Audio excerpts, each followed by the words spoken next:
Good morning students. आज हम प्रश्नावली 1.3 का प्रश्न नंबर 3 का दूसरा भाग करने जा रहे हैं। दूसरा और तीसरा आपको इसी वीडियो में मिलेंगे, तो पहले हम दूसरा देख लेते हैं। दूसरा भाग ये है कि 7 वर्गमूल 5 एक अपरिमेय संख्या है, हमें ये सिद्ध करना है। तो जो अपरिमेय संख्या सिद्ध करनी होती है, सबसे पहले हम क्या करते हैं, सबसे पहले हम मान लेते हैं कि वो क्या है, एक परिमेय संख्या है। हम मान लेते हैं, माना 7 वर्गमूल 5 एक क्या है, परिमेय संख्या है। हमने क्या मान लिया कि 7 वर्गमूल 5, जो हमें अपरिमेय सिद्ध करनी है उसको हम पहले परिमेय मान लेंगे। इरेशनल सिद्ध करना है, इरेशनल प्रूव करना है, तो हम रैशनल नंबर उसको मान लेते हैं, परिमेय संख्या मान लेते हैं। और परिमेय संख्या को किसके रूप में लिखा जाता है, p बटे q के रूप में लिखा जाता है। तो हमने p बटे q के रूप में लिख लिया, जहां q का है 0 के बराबर कभी भी नहीं होगा, हर 0 के बराबर कभी भी नहीं होगा।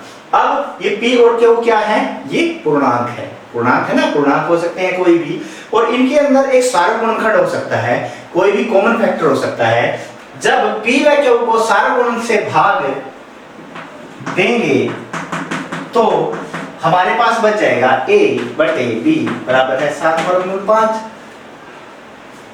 a बटे b बराबर 7 वर्गमूल 5 क्यों? क्योंकि इनके अंदर कोई सार्वगुणनखंड है, तो वो काटने के बाद अलग संख्या बचेगी ना, जहां a और b क्या हो जाएंगे, फिर a और b सह अभाज्य संख्याएं हो जाएंगी।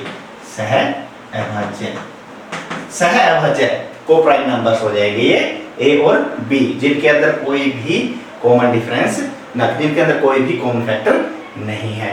अब इसको देखते हैं, इसको करने के बाद हम क्या कर देंगे, इसको करने के बाद 7 को इधर ले आएंगे, इधर हमारे पास क्या बच गया 5, और यहाँ a बटे 7 b बच गया।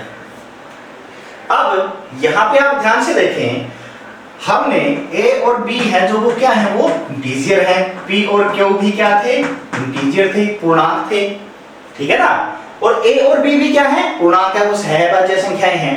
अब इस पक्ष में हम देखते हैं ये सारे के सारे पूर्णांक हैं, और इस पक्ष में हम देखते हैं ये इरेशनल नंबर है, अपरिमेय संख्या है, देख रहे हैं ना। तो अब हम यहाँ लिखेंगे कि a b व 7 क्या है, पूर्णांक है, पूर्णांक है।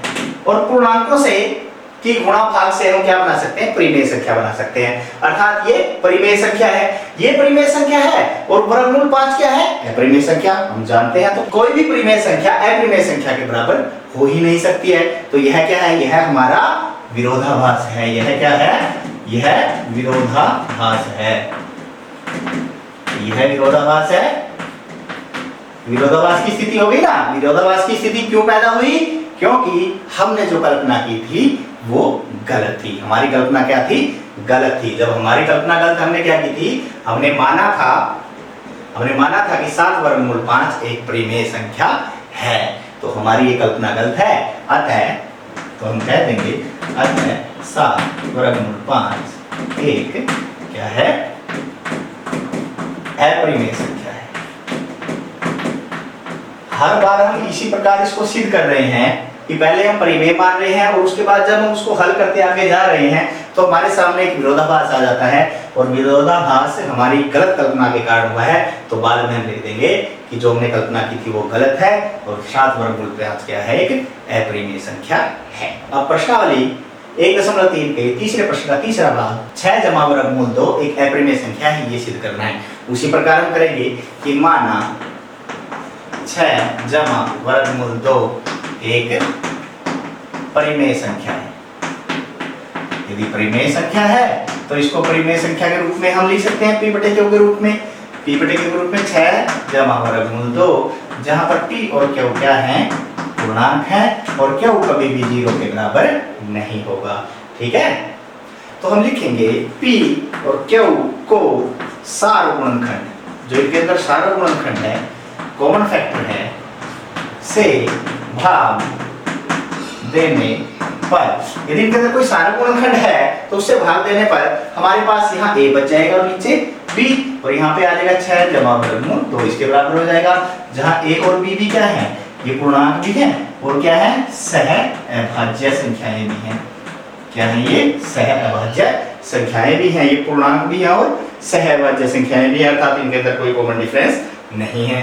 अब 6 को इधर ले जाएंगे, 6 इधर आके माइनस का हो गया, बराबर इधर वर्गमूल 2 बच गया।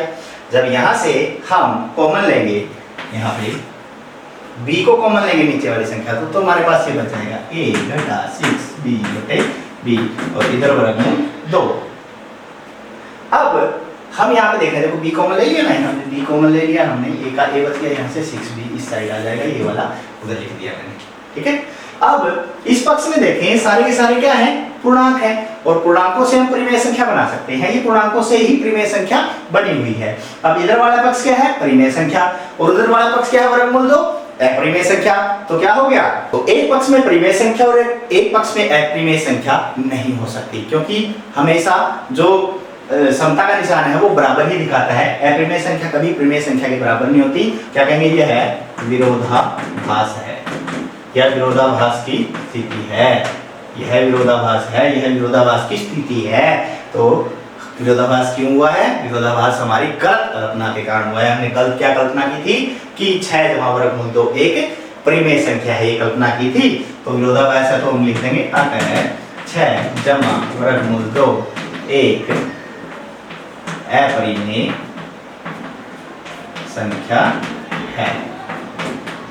इसमें आप लिखना चाहे बिल्कुल पूरा लिख सकते हैं इसको कि यह विरोधाभास की स्थिति है, क्योंकि एक पक्ष में परिमेय और दूसरे पक्ष में अपरिमेय संख्या नहीं हो सकती।